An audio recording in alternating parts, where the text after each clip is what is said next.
Yo, yo. Welcome once again to the Life Malcolm Show. Appreciate you being here with us this evening. First of all, I must express my deep and profound appreciation to the In Touch News family, DJ CEO and Tampa Bay Tammy. And I'm not going to wait till the end of the show tonight to say this. I got to give a super duper special shout out to the best producer in the business, DJ ANA, making it happen behind the. I think the wheels are still, what are we saying? Well, behind the boards, up in here doing the thing. Appreciate you tuning in. www.intouchnews.com or YouTube, the In Touch News page. You can go to Facebook, check out the In Touch News page, and in a minute you might be able to check it out on my page as well. I want to go ahead and talk about it. Tonight, as you may know, we have to talk about the firing of a cop.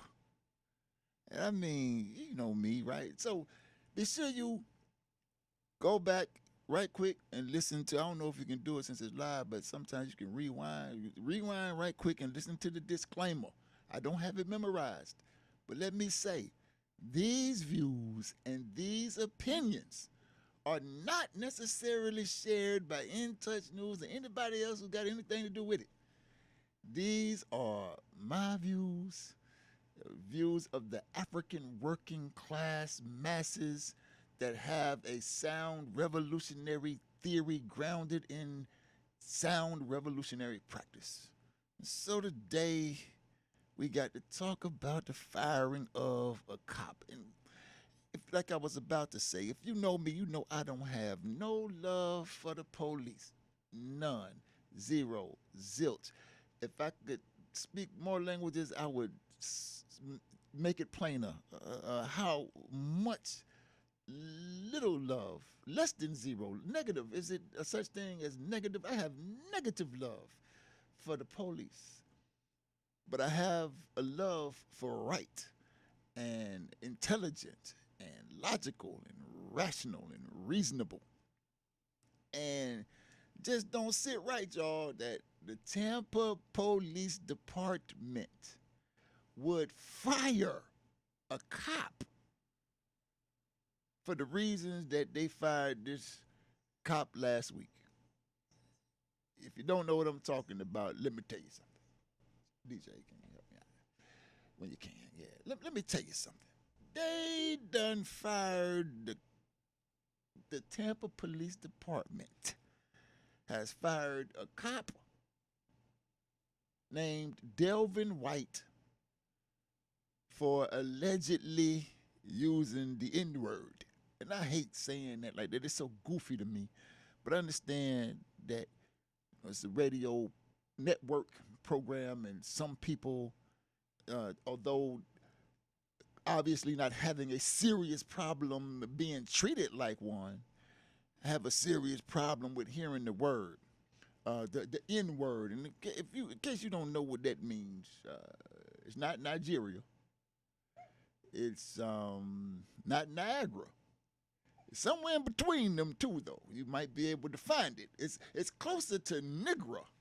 I remember when my friend Delano Stewart, a prominent attorney here in the Tampa Bay area, told me a story about when he was in court one time, and there was this judge, old white judge. And this is, Delano Stewart is an older guy in his 80s, I'm sure, by now. And so he was practicing, been practicing a long time. And so this is way back when white people didn't care if you knew rather how they really felt about you. So during this time, Dale was practicing and in court, and this judge kept saying, so Delano, I call him Dale, he doesn't mind. But for you, Attorney Stewart's client was an African. And so the judge the judge kept referring to Attorney Stewart's client as the Negro. He said, "Yeah, the Negro this and okay, well not the Negro." And yeah, and the Negro, and this went on and on for a while. And Attorney Stewart said that after a while, he grew weary of hearing this judge call his client the Negro. So what he did was say, "Judge, excuse me, it's Negro. You know how you bend your knee and your grass grow? It's Negro." And after that, court proceedings resumed, and the judge had a better understanding of the pronunciation. But for the purposes of this show, because I'm not going to sit here and torture myself by saying the N word, he said the N word, he said the N word. I'm not going to do that. It's like people who say the number 45 or whatever because they can't say Donald John Trump's name or something to that effect. I don't know how to be like that. So, but we can't improvise since we can't say the word that's somewhere between Nigeria and Niagara. We'll say, for our purposes, Negro. Now, now, uh, this cop didn't say Negro. It's real close now. It rhymes with Negro. If you look at the video and the transcript, they even on the video they even spell it out for you, so you're real clear about what this guy said. But TPD fired an African named Delvin White. That's ironic, ain't it? An African named Delvin White, black as you and me, a school resource officer over at Middleton High School, where we are. When I say we, I'm talking about Africans. You know, Middleton is in the hood. You understand me? And so, brother over there doing his thing in the community, and I got to start off by being honest with you and tell you, man, I know Delvin, know him well. At least I did when we were growing up. We grew up together, so to speak. I'm certain he's a few years younger than I. But I know Delvin. I know Delvin's mother. I know Delvin's father. I know Delvin's sister. I know a few of his uncles. As a matter of fact, his father, Lawrence White, was a very nice man. And when I was a little boy, didn't know much about the police and Africans and the colonial war we engaged in against this domestic army called the police. I used to have some kind of admiration for Delvin's father. As a matter of fact, probably because he was a cop, and but he was very very nice man.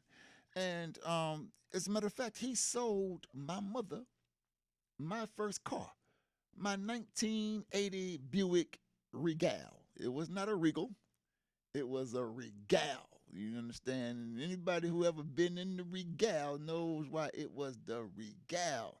And uh, I'm certain that Delvin's uncle can't remember. So listen. So Delvin's father's name is Lawrence. Is one of the brothers was named Larry, and Larry was a preacher. He's no longer with us. Larry White was a really good guy, though. He used to be pen pals with my mother when he did a stint in prison.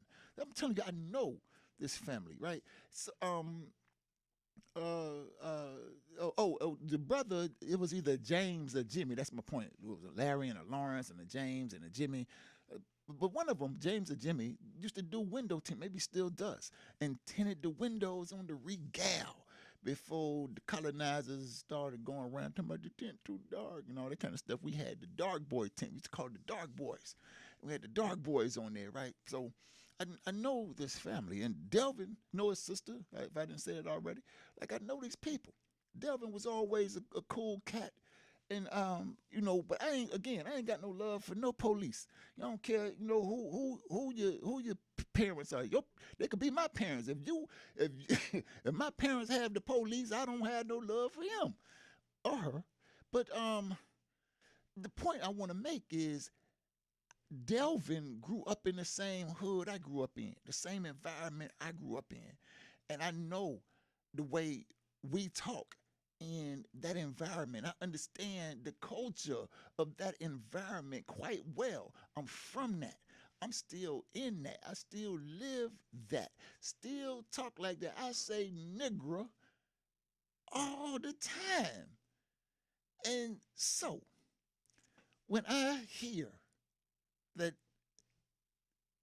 our dear brother, who's allowed himself to be ensnared with the trappings and trimmings of the colonizers, to put on their uniform and pledge allegiance to their flag and what have you, got so comfortable in his fraternity of police that he thought he could talk like them. Because he ain't the only one say it. He thought he could talk like them, it'll be all right. No. They had a different story for this cat. They showed him. Tampa police showed Delvin White. We don't care if your name White. You is black.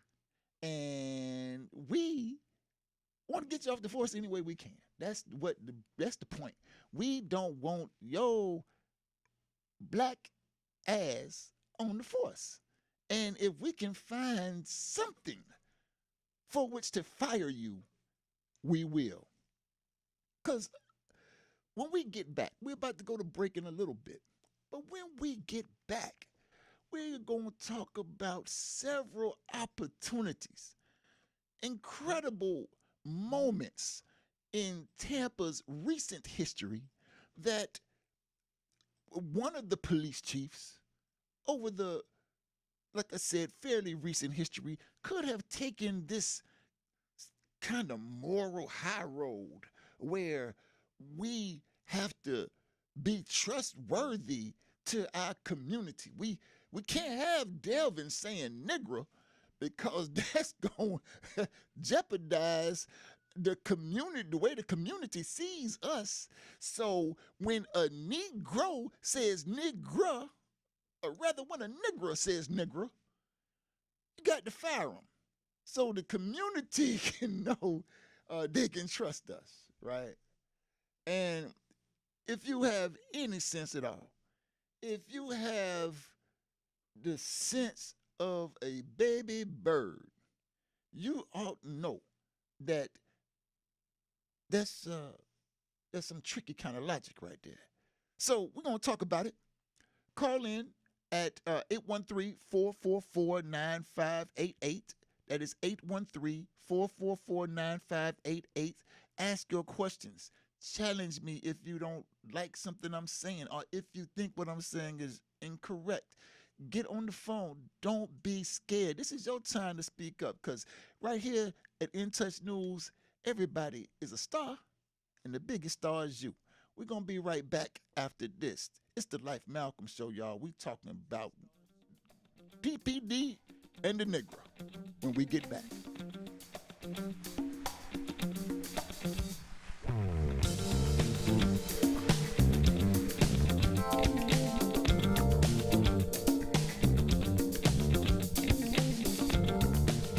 Hey, this is Agent Wright, better known as Mr. Clean. You looking for some great barbecue? Come see them two brothers in the grill, located at 423 Virginia Street, Charleston, West Virginia. We got ribs, chicken, pulled pork, brisket, collard greens, mac and cheese, baby. Come get some and get you a nice, smooth cigar. 304-550-4431. That is 304-550-4431. Come get some, baby. The Rib Man, mama, the Rib Man.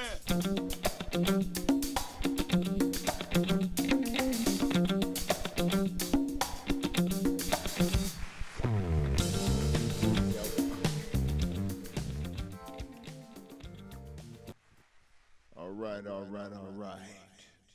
Welcome back to the Life Malcolm Show right here on In Touch News where everybody is a star. And the biggest star is you. So, all right.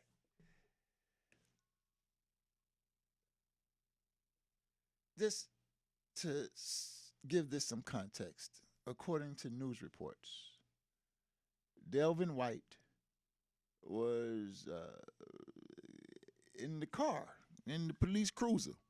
You can't trust nothing they give you. I don't care if you work with them or not. There's a lot of lessons in this Delvin White thing. And one of them is you can't trust nothing these people give you.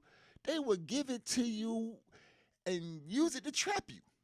They will give it to you and take it back, give you a lifestyle and snatch it from you, give you what you think is some kind of prestige and honor and snatch it from you just because you being you. Not because you're doing anything wrong, but just because you are being you. That's what will happen to you, sister and brother African. You don't have to believe me. Ask Delvin White. And we've seen it before. Michael Vick, right? Imagine that. Michael Vick goes to prison for fighting dogs. White people make millions, if not billions of dollars off of fighting people. They don't go to jail or prison. Mike Vick maybe fought 2 or 3 dogs, went to prison, lost his reputation, was vilified, made to be some kind of monster because he perhaps engaged in some kind of enterprise that involved fighting dogs. And the response to that back in the day when it had some super relevance would be, well, the dog don't have a choice. And the people that the white people fight, they have a choice. So that's what makes it different. I'm like, well, you can't euthanize people. And the people have a choice. Some people want to die. They want to be in control of how they live their last days. But if you assist a human who chooses to die with that death, you're in trouble. But the dog, on the other hand, that people take to the place, the killing floor all the time, didn't have no choice in their demise. Right? So the whole choice thing just didn't wash, right? The reality is they give it to you on the one hand, take it away from you on the other. Another recent example, our dearly beloved Bill Cosby. I know some of y'all mad with Bill, but listen, we're not going to spend a whole lot of time on Bill. I'm just giving you some examples of how they give it to you and take it away from you, give it to you and use it to trap you with it. Come on, man. How all these people in Hollywood go to Bill house and drink what Bill serve up and get messed up and keep going back? Like how? How is it possible? Come on now. Hollywood, everybody know everybody. How this guy after 5, 6, 7, 10, don't nobody say, hey, when you go over there, take your own cup and don't put it down. Keep your eye on it because Bill be up to something, right? So they want to make us believe that Bill is this monster who did all these horrible things to people and take away all this, take away everything. Took away stuff that didn't really mean nothing, like honorary doctor degrees. They didn't give none of the money back. He got in the colleges, he got these honorary degrees or what have you because he donated a lot of money. They didn't give him the money back, right? Anyway, so Delvin's in this car. Do we have him yet? Here's Delvin right here. He unsuspecting fella. He didn't know what was about to happen to him. And he riding in the car, talking to his wife, having a casual discussion, like, yeah, these niggers, yeah, something like that, man. How? And I believe I read one quote that says something like, showing some kind of empathy and sympathy or concern for ghetto niggers. He like, man, it don't matter if they make $1 million or they live in $1 million hood or they just some ghetto nigger. That ghetto nigger is worth, $1 million to their parents or to their folks or what have you like that. You see what I'm saying? And just colloquial conversation. No ill intent suspected. And keep in mind, I'm telling you, I ain't defending this guy. But I am defending right. And not only that, I'm pointing out to you a serious contradiction in Tampa Police Department's philosophy. So, like I said, this guy's expressing some concern, making some real logical connections, some saying some stuff that we need to hear if from people who will police us once we're in control. That they understand that whether we are richer or poorer than another, we deserve to be treated with the same kind of dignity, the same kind of respect, the same kind of concern for our health and welfare. And that's what I believe I heard coming through that video when Delvin was talking to his wife. Another instance, they say Delvin grabbed up a little African, and come on, you like African, some little nigger, what's up? Something like that to that effect. And then, at some point the African allegedly started, trying to make a move or something. And, Delvin, you ain't no little dude now. Delvin, got some size on him. And, he say, nigger, you tripping. You see, something like that. And I mean, man, just, not from what I can tell, based on the short snippets they offered, not trying to antagonize trying to encourage the young man to pump his brakes, if you will, and because the police that Delvin has committed himself to were policing him and found him talking like an African to some Africans, mind you. They done jammed him up and put his head on the chopping block. DJ, I got some quotes I want to throw up. The first one is going to be the one where Duggan says that there's this policy. There's this policy. I think the one where he says that the police have to be held to a higher standard. I want that one. It's probably the longer clip of the two. Yeah. And so now Jim Duggan, what's this guy name? Brian Duggan. Hacksaw Jim Duggan was the other hillbilly. So Brian Duggan, the current Tampa police chief, got in the news and suggested that the reason why he had to fire Delvin, I mentioned this a bit ago, is because he has to maintain the trustworthiness of the police department as far as the community overall is concerned. The thing that's troubling about that is when the police come to our community and brutalize and kill our children and our older loved ones, more often than not, nothing happens to them. As a matter of fact, what does happen is the child, gets blamed for what the police did to the child or the adult, to the African. We'll just put them all together. The African gets blamed for what the police did, and in many instances, the African gets charged in the process, gets a criminal case in the process.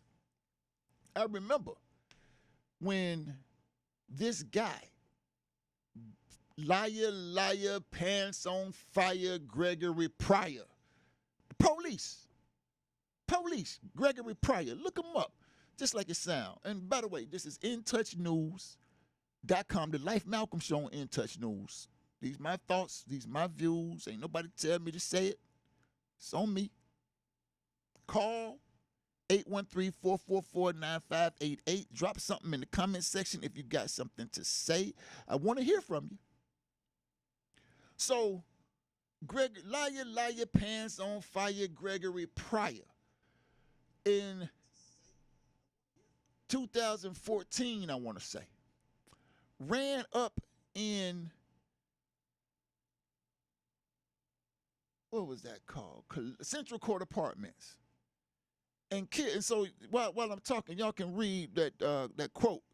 Oh no, not that one. I don't want that one. You spoiling the surprise. Throw the other one up. That's the one I want to close this little segment with. Yeah, hurry up, take it off before they see it. You know they don't read that fast. I'm messing with you. All right. Okay. Well, for all y'all who do read fast, spoiler alert. Close. Don't read that. Just watch me. So, liar, pants on fire, Gregory Pryor. In 2014, runs up in Central Court Apartments based on the idea that a young man or somebody in the apartment complex has a firearm.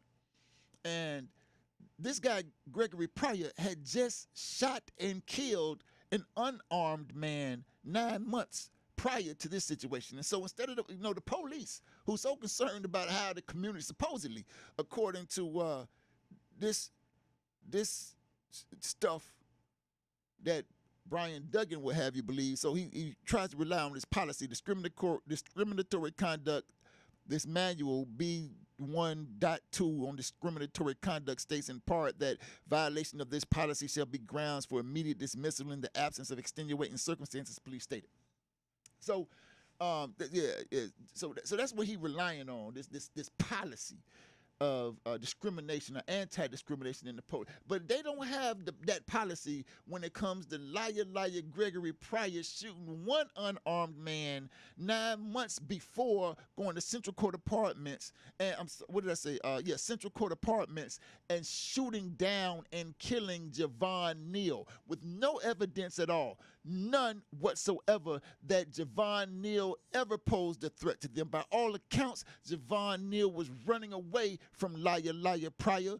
And when he got to the top of the steps, threw the alleged pistol or gun, whatever it was, over the balcony, so he no longer had it in his possession. And liar Pryor shot Javon Neal dead.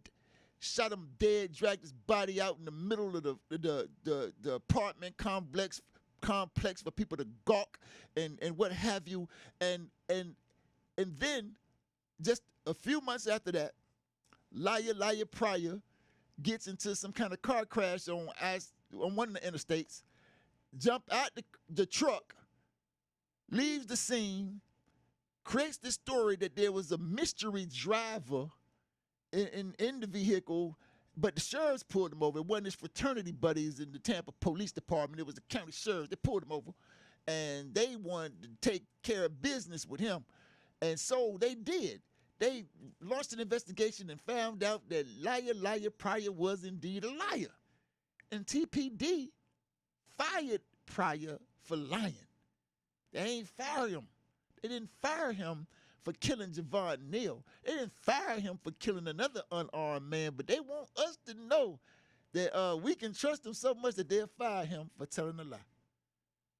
Same kind of deal with this Manuel Santana. If you don't know who I'm talking about, that's no surprise, because the police are very good at making big news about stuff like this, but not so much making big news about Manuel Santana's misdeeds and a couple other things we're going to discuss when we get back. Got the signal I got to go to break, and plus my watch is detected a workout, so I must be getting hype in here. Let me take a quick break and bring it down a couple of notches, but not too low. Stay tuned right here at In Touch News, the Life Malcolm Show. We'll be right back.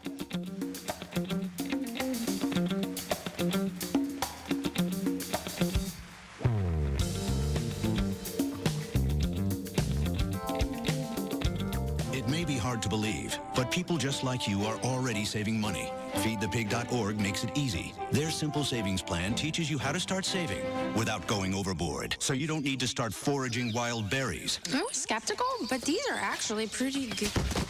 You don't need to sell your soul to the devil. $15 is the best I can do. You just need FeedThePig.org. Don't get left behind. Get tips and tools at FeedThePig.org. Brought to you by the American Institute of CPAs and the Ad Council.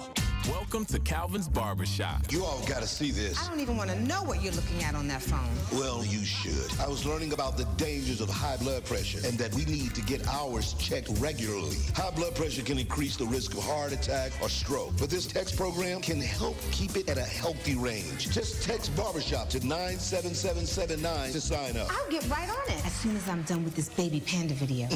Text Barbershop to 97779. A message from the American Heart Association and the Ad Council. Call in and tell a friend to listen in. Listen up. It's In Touch Radio, reality radio.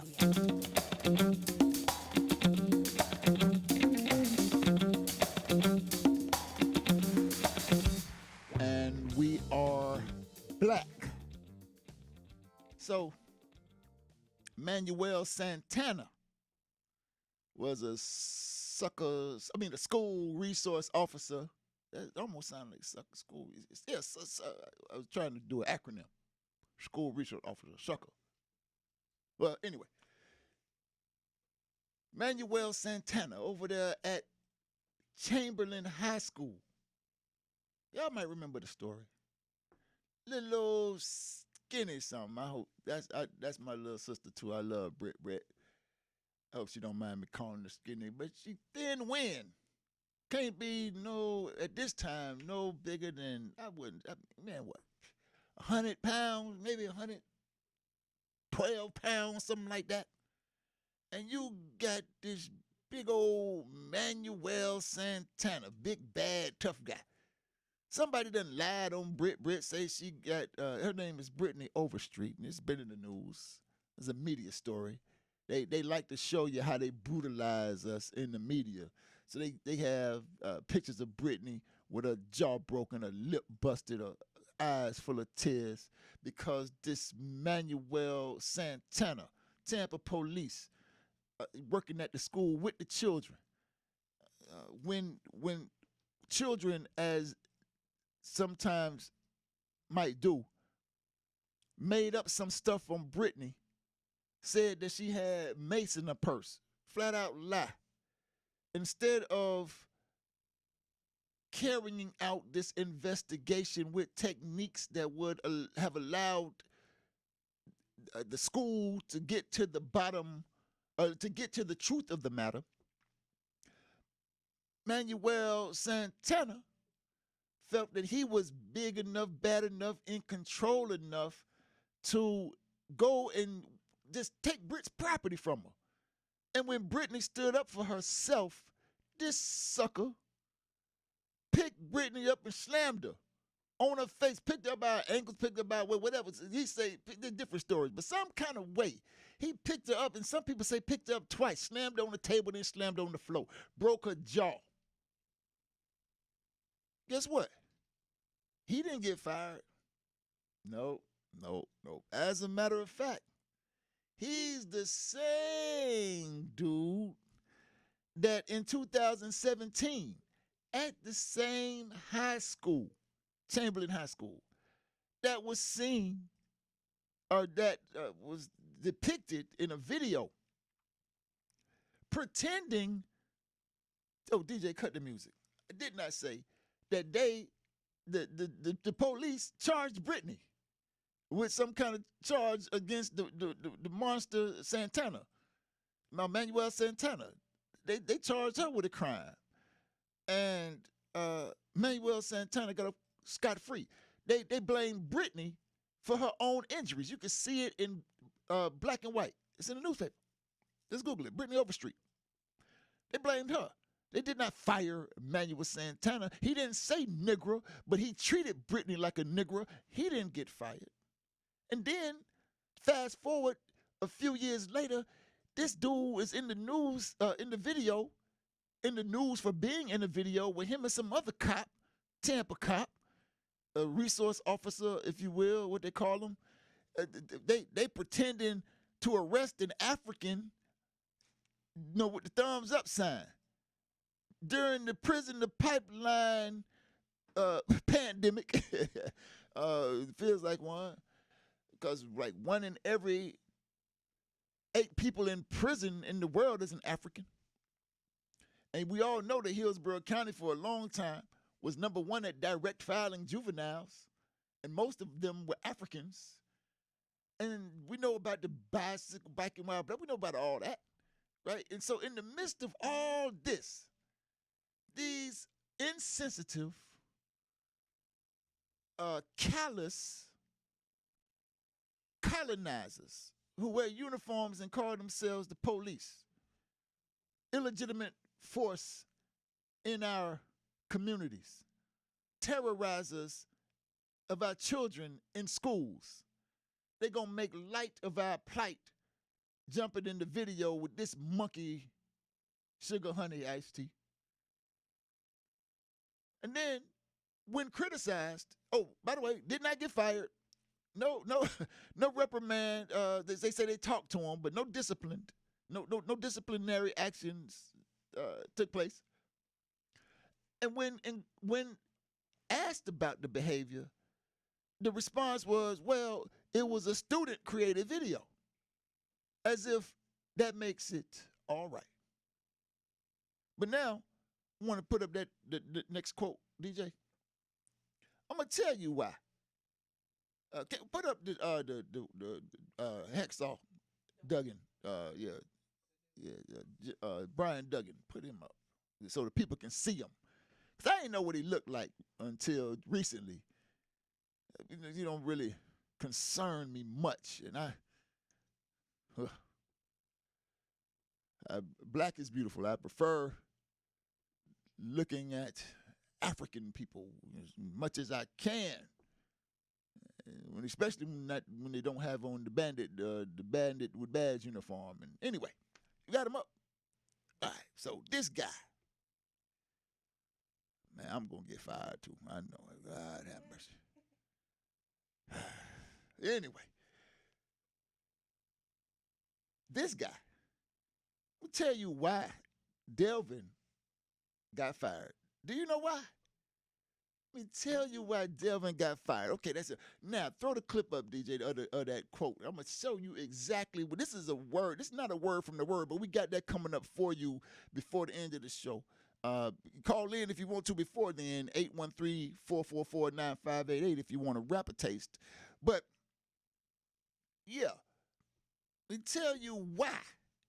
We're going to do a word from the newspaper. Tell you why Brian Duggan fired Delvin White. He didn't. Brian Duggan, a lot of people, and even Brian Duggan will tell people, he fired Delvin because Delvin said the N-word while in police uniform. But that's not really the case. Read the words of the quote. It says, the chief, hold on, let me make it bigger. You know, I got them getting older. All right, make it bigger. I done heard that a few times. Got to make your pockets grow. All right, here's Duggan. I know I made the right decision based upon the policy. You know, the policy we just talked about. I told you trying to go with the policy.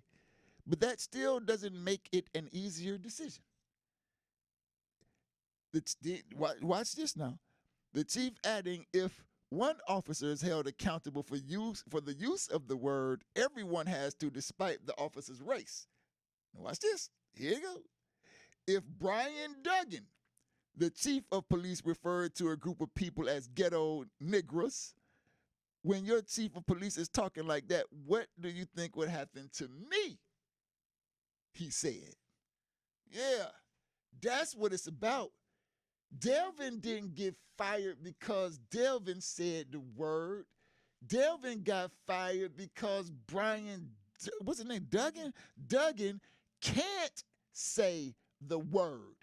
He could have easily said, what if Delvin was police chief?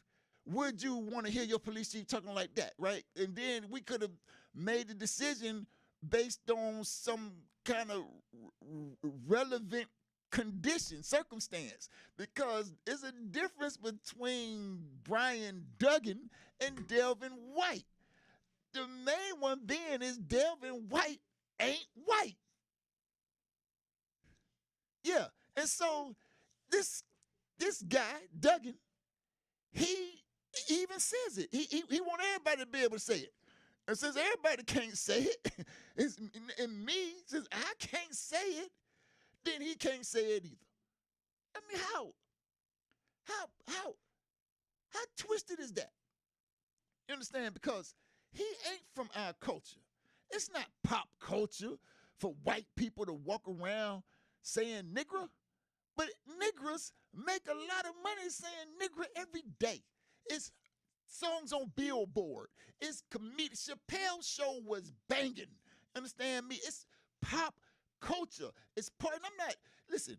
I know some of y'all sensitive about the word. I understand, because the white guy from Seinfeld, almost a dozen years ago, he just went nuts with it, like nigger. I mean, just went off, right? And so then you have all these clown-ass Negroes talking about they're going to bury the N-word. I remember them having a funeral and a procession. I think they had a eulogy and everything. I think they even buried the N-word, so they said. And I know some liberal Negroes who don't want to fight thought that was just great. They could kill us, beat us down, spit on us, capture us, lock us up, do whatever they want to us. Just don't call us Negro, right? And that's an easy kind of stupid fight to get involved in. But African working class masses who suffered the brunt of colonial domination every day know damn well it doesn't matter if they say it or if they don't, because they treat us like Negroes anyway every day. And Brian Duggan makes it clear. Look, I'm going to tell you about it. Listen, how many time we got? 3 minutes. I'm going to tell you right quick. I remember being at Jesuit High School. I graduated from that place. I'm so glad that my mother sent me to that place, because it helped me understand colonialism before I knew what colonialism was. It helped me understand neo-colonialism before I knew what neo-colonialism was. And in this very colonial institution, it's pop culture. Now, they had a rule. They had they had a policy that said that no student could wear extreme haircuts. And this is the 80s, the late 80s, 1988, 1989. And during this time, it was pop culture, not extreme. It was pop culture for Africans to have a bald head. It was extreme for white people to have bald heads if they weren't Telly Savalas. You would be called a skinhead, look like a obvious racist to many people in pop culture. But for Africans, you had Michael Jordan, Montel Williams, Montel Jordan, and Kareem Abdul-Jabbar, and Louis Gossett Jr., and others who were African icons, if you will, who sported this haircut. And I wanted to wear my hair like them Africans. No white people told me no, I couldn't wear my hair like them Africans wore their hair. I had to, because that's an extreme hairstyle. I'm like, it's not extreme for the Africans, it's extreme for the white people. And because they couldn't do it, I couldn't do it. And so now you have this guy, Hacksaw Brian Duggan, who, I call him Hacksaw because he cut Devin's neck off. You understand? He cut it off. So Hacksaw Brian Duggan, you know, who obviously wants to wear his hair like the skinheads used to wear theirs back in the day when I wanted to wear the low. Mad because he can't say the word. And fire any Negro who dares say it until he can say it. I bet you if he can say it, he didn't say it's a bad word. He ain't say it's nothing. He said the reason why Delvin got fired is because if none of us can't say it, he can't say it either. Yeah. All right, look, we're going to come right back after this with a word from the word. I'm going to close this up in like 5 minutes, button it up for you, close it up with a word for the word and a word from the word. And yeah, to that fact, we'll be right back. Stay tuned to the Life Malcolm Show.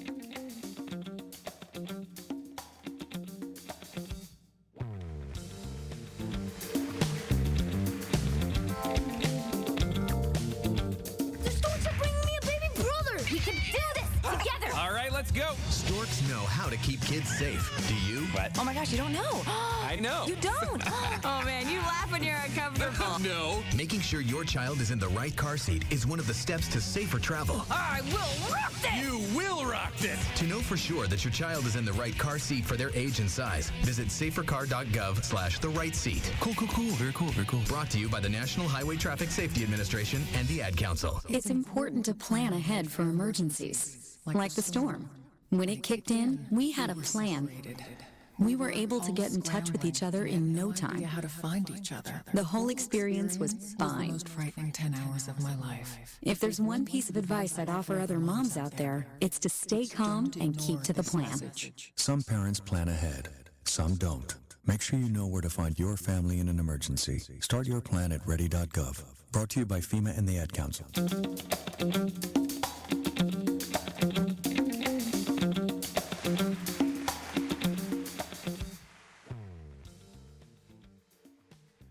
Back from our last break of the day of the show. Ain't got no phone calls. Listen, we have to talk about these things. Don't be scared. Ain't nobody going. You can call. Listen, I promise. If you call, I won't ask you your name. You could just, because I know you're scared for your children. They go to school with these people who will slam them on the face and don't have no Delvin there to protect them no more. So where was I? I was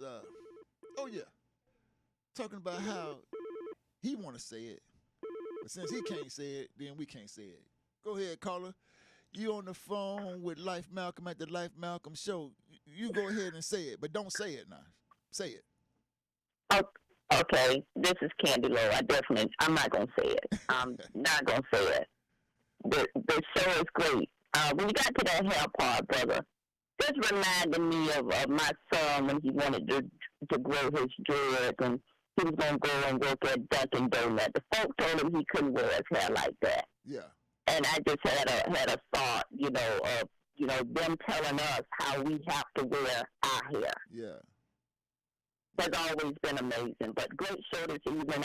I'm waiting on the word. Bring the word. All right, Candy. It's coming in just a few ticks. I appreciate you calling in. It's always delightful to hear from you and to know that you're watching. All right, Candy. So let me. Candy brings up something incredible, right? Not only do they always tell us they tell us everything about. They control our entire damn life. Tell us what we can eat, what we can drink, because they set the price. Where we can live, that's how they tell us about the price. Tell us where we can go to school or where we can't. Tell us how to wear our hair, and in this instance right here, tells us how we can talk to each other. They talk about cultural sensitivity, cultural diversity. This guy, by all accounts, there are people writing into Hacksaw Brian Duggan, telling him how good for the community Delvin White has been in his 8 years of service. How they connect. By all accounts, people are vouching for Delvin. People in the community are saying, no, don't fire Delvin. No, keep him in our community. But this guy, this bigot, this paternalistic white boy thinks that he knows better than us what's good for us. We say we want Delvin. He say, no, we gonna give you, we gonna cut his throat. Cut his throat. Forget what you say. You don't know what you want. You don't know how you should be talked to. You don't know how to best communicate with amongst yourselves. You don't know your rhythm and your rhyme and your jive better than we do, because you ain't nothing but a nigger. You don't know what you need. I know better what you need. And that, dear sisters and brothers, is the biggest treachery of the matter. Not that Delvin got fired. That's what you get. You lay down with pigs, you wake up in slop. All right. So, you know, we got to go word from the word. My sister Candy Lowe said we got to do that. We're going to do that. So we going to turn to Matthew 6:24. Matthew 6:24. If you have your word or, hell, your phone, I guess you could do it like that.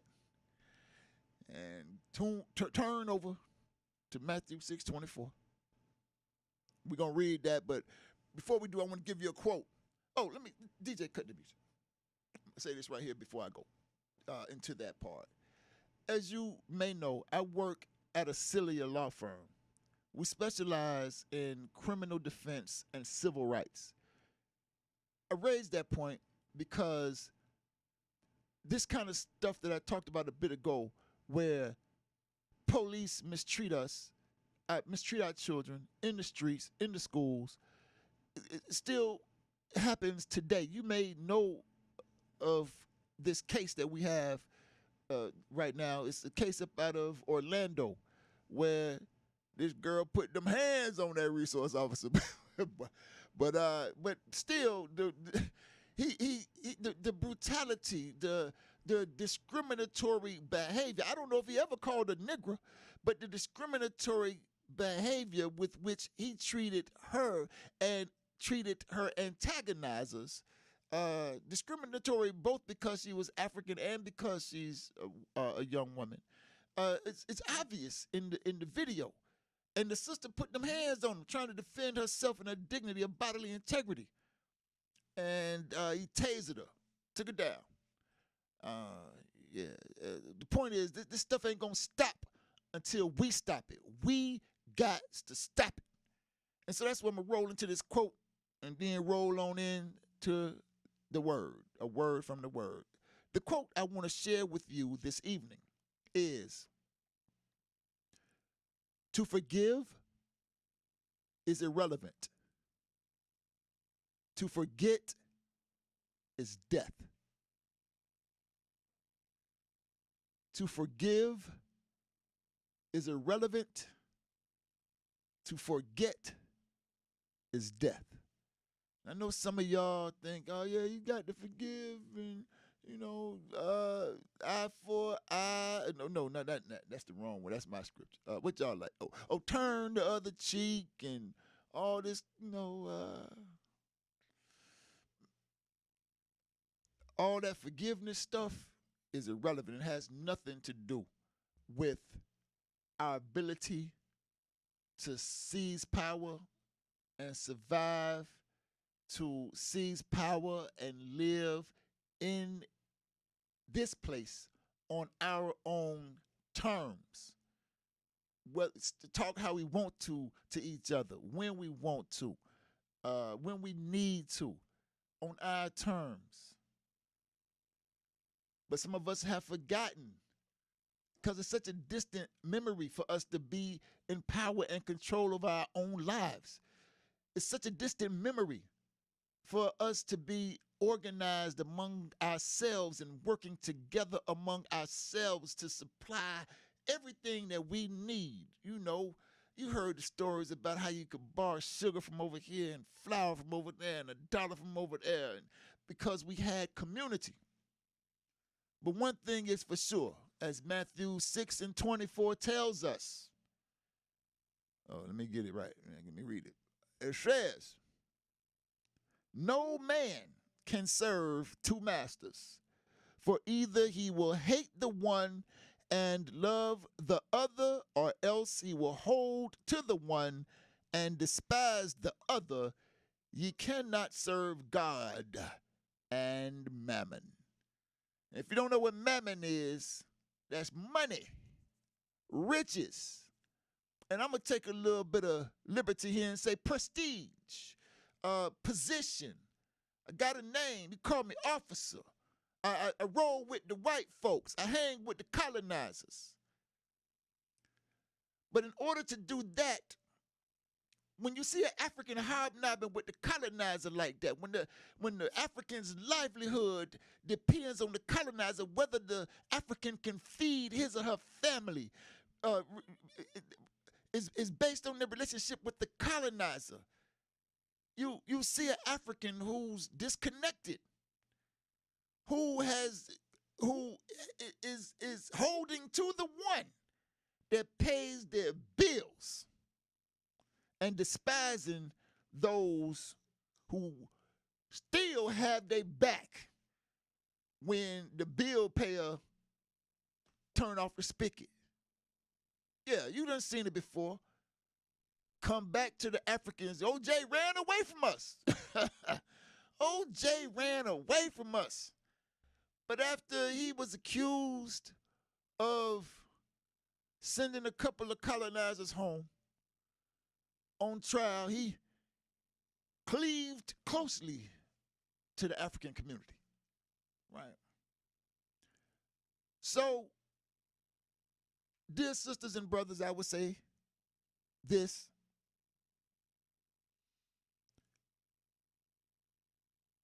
These are critical times. We are in a serious contest for our lives. Part of that contest is a contest of ideas. Another part of that contest is a show enough fight. And you got to pick a side. You got to know who you are. We've talked about that on this show. You got to know who you are. You got to know what nation you belong to. And you got to make a choice whether you're going to stand with the nation or stand against the nation. Whether you're going to stand with the African working class masses or stand against the African working class masses. Because you can't do both. Frantz Fanon and Black Skin White Mask talked about how to drive a nigger crazy to try to do it.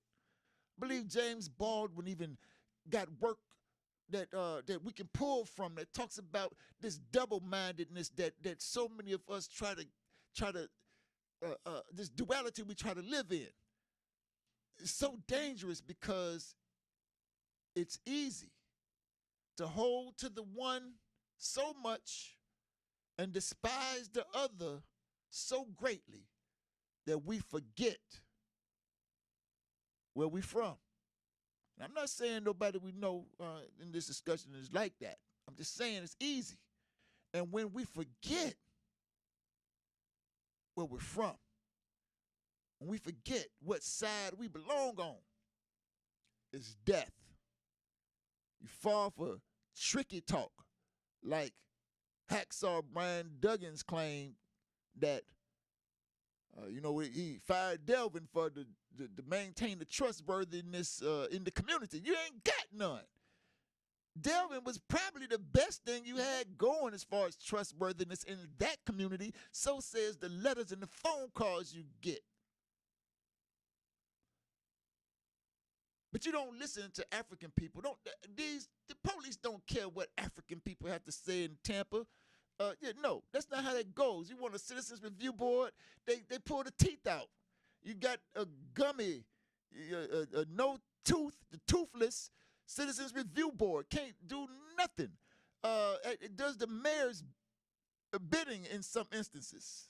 I said I won't say that. All right. Well, I think that we have talked a long time. And what I want to say to you is this. Even though I can't stand with Delvin and the side he's chosen to rock with, I am glad that though he wears that uniform, he ain't slammed none of our children to the ground and broke their jaw. He ain't shot none of our children dead. He ain't making funny videos out of the miserable situation of arrest of our children. He's doing what he best knows how to do in that quagmire he's in between God and Mammon to keep our children safe, perhaps even keep them safe from his skinhead frat brothers who despise us whether we wear their uniforms or stay out here banging in the streets for freedom, justice, and the African way. Look, we're going to get on up out of here. I appreciate you listening. We'll see you next Tuesday right here, 6 o'clock, In Touch News, where everybody is a star, and the biggest star is you. It's been the Life Malcolm Show, y'all.